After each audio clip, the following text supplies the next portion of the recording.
السلام عليكم. اليوم غادي نخصص هاد لا فيديو للحساب ديال بعض النهايات. Donc on va consacrer cette vidéo au calcul de limites.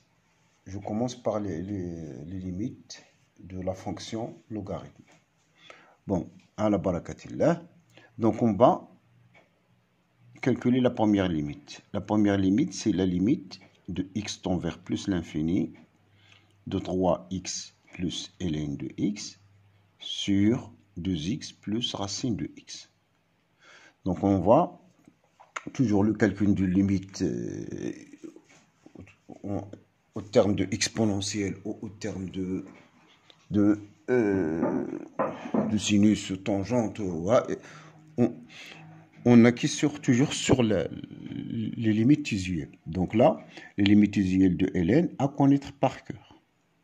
Donc il y a beaucoup de limites. Donc la limite x tend vers plus l'infini de ln de x, c'est plus l'infini.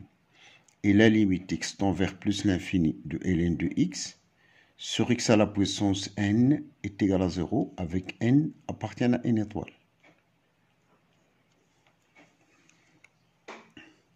C'est-à-dire si je divise par x à la puissance une puissance de n, je trouve un quotient qui tend vers 0. Et donc le ln est très très faible devant x à la puissance n lorsque x devient très grand.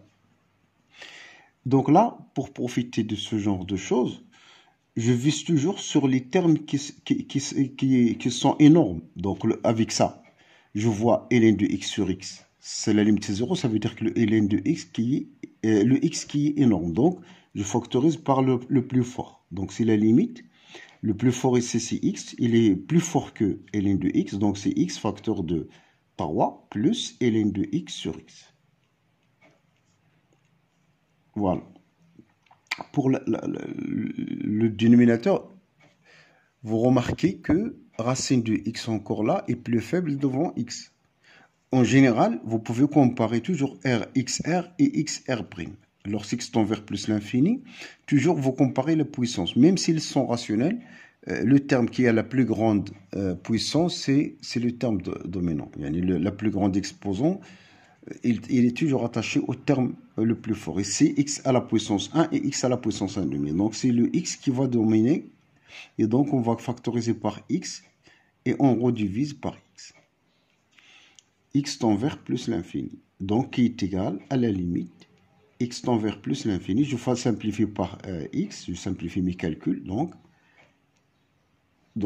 2 plus racine de x sur x, on peut simplifier, il nous reste 1 sur racine de x, et là c'est 3 demi, la justification car la limite dans mon cours de ln de x sur x est égale à 0, et la limite de 1 sur racine de x lorsqu'x tend vers plus l'infini, c'est aussi 0. Donc la première limite est maintenant, c'est il tend vers 3 demi. Pour la deuxième limite, je veux calculer la limite x tend vers 1 de ln de 3 moins 2x sur x au carré moins 1. Là encore, la première des choses à faire, c'est à remplacer x par 1. Donc, j'obtiens 3 moins 2, c'est ln de 1, c'est 0. 1 au carré moins 1, c'est encore 0. Donc, il s'agit d'une forme indéterminée qui est 0 sur 0. Donc, 0 sur 0, c'est une forme indéterminée. Ça veut dire qu'il faut changer de méthode. Donc, il faut changer de méthode pour savoir la limite. Donc, qu'est-ce qu'il faut faire là? On va viser sur la limite usuelle connue en 1. Limite quand x tend vers 1. C'est pas parce que j'ai ce 1 là, parce que ce qui est à l'intérieur de ln tend vers 1. De ln de x sur x moins 1, c'est 1. Et donc, je profite de cette limite là. Donc, c'est ln de 3 moins 2x sur grand x ici sur x moins 1, c'est-à-dire sur 3 moins 2x moins 1. Je divise par ce terme, je dois multiplier après. Donc c'est 3 moins 1, c'est 2, moins 2x, sur x carré moins 1. J'ai alors deux fonctions. C'est le produit de deux fonctions. C'est volontairement qu'on a divisé par ce terme pour mettre en évidence ce genre de limite. Donc on va poser. Donc j'ai deux fonctions. Donc on pose un changement de variable pour calculer cette première limite. Je pose alors grand X est égal à 3 moins 2X. Il est clair que quand X tend vers 1, grand X tend aussi vers 1. Donc la limite, la première limite. Donc je calcule séparément les limites par les méthodes qui conviennent. Sur 3 moins 2X, moins 1, c'est la limite d'après le cours. Quand grand X tend vers 1, et ln de grand X, c'est sur grand X moins 1. Et ça donne 1. Donc la première limite est bien calculée. Mais l'idée, c'est ça. Donc si j'ai ce qui est à l'intérieur de ln tend vers un nombre 1, le nombre 1, je divise par la quantité moins 1 et je multiplie par la même quantité moins 1. Comme j'ai rien fait. Et j'obtiens le produit de deux fonctions, je calcule séparément les limites. Maintenant, je m'occupe du deuxième terme. X tend vers 1, de 2 moins 2x sur x au carré moins 1. Je n'ai qu'à factoriser par, c'est une identité remarquable, donc c'est x moins 1 au dénominateur fois x plus 1. Au numérateur, je peux par exemple factoriser par moins 2. Moins 2 facteur de x moins 1. Et donc, c'est la limite x tend vers 1 de moins 2 sur x plus 1. Et lorsqu'on remplace par 1, on obtient la valeur moins 1. Donc, la limite demandée, donc, la limite x tend vers 1 de ln de 3 moins 2x sur x au carré moins 1 est égal à moins 1. Là, c'est 1, là, c'est moins 1. Donc, c'est le produit des limites. Maintenant, j'ai réussi donc la deuxième limite. Maintenant, la limite suivante. La limite suivante, c'est limite x tend vers 0 plus de sinus de x fois ln de racine de x. Là, on va profiter de deux choses.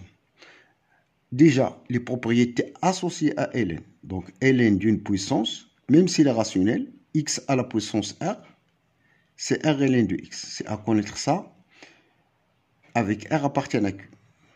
Même s'il est 1 demi, 3 quarts, etc. Donc, déjà, je profite de ça pour éliminer la puissance à l'intérieur de ln, c'est possible. Mais faites attention à ne pas mélanger. Lorsque j'ai la puissance en ça, avec c'est ln qui commande sur la puissance, pas de règle. Donc, faites attention. Donc là, c'est sinus de 2x. Ln de racine de x, c'est comme ln de x à la puissance 1 demi. Donc, ln de racine de x, c'est 1 demi ln de x. C'est 1 demi ln de x. Alors, maintenant, je peux profiter des choses. Je connais bien des limites dans le sinus. C'est la limite x tend vers 0 plus de sinus 2x sur 2x. Je peux faire sur 2x fois x ln de x. Si vous voyez bien. Pourquoi l'idée? Là, c'est une suite, c'est une limite qui vaut 1 en 0. Et ça vaut 0. Et donc, le résultat définitif, c'est 0. Car, donc là, c'est les limites à connaître. La limite x tend vers 0 plus sinus 2x sur 2x, c'est 1. Et même 0, x tend vers 0. Et là, la limite x tend vers 0 plus de x ln de x, si vous voulez préciser, ici c'est 0, mais avec le ln de x à voisinage de 0, lorsqu'x est très très proche de 0, il est négatif. Fois un nombre. Là, le ln est négatif 0,1. Donc là, ça va être en 0 moins. Mais ça ne m'intéresse pas puisqu'on veut la limite définitive, c'est 0, c'est tout. Donc voilà pour la limite, la troisième limite. Maintenant, la quatrième limite. La quatrième limite, je calcule maintenant la limite x tend vers plus l'infini de ln de 2x plus 1 sur ln de x au carré plus 1. Là, si je remplace, j'obtiens à l'intérieur de ça, c'est un polynôme. 2x plus 1 seul. 2x plus 1 seul, il tend vers plus l'infini, puisque ce qui est commandé ici, c'est le plus haut degré, qui est 2x. Lorsque je remplace x tend vers plus l'infini, j'obtiens plus l'infini. Le terme qui commande à l'intérieur de ln, c'est le terme x carré, le temps vers plus l'infini. Et là, j'aurai ln de plus l'infini, qu'on connaît bien, c'est plus l'infini, d'après la limite usuelle. Et donc, j'aurai plus l'infini sur plus l'infini. Et c'est donc une forme indéterminée. Là,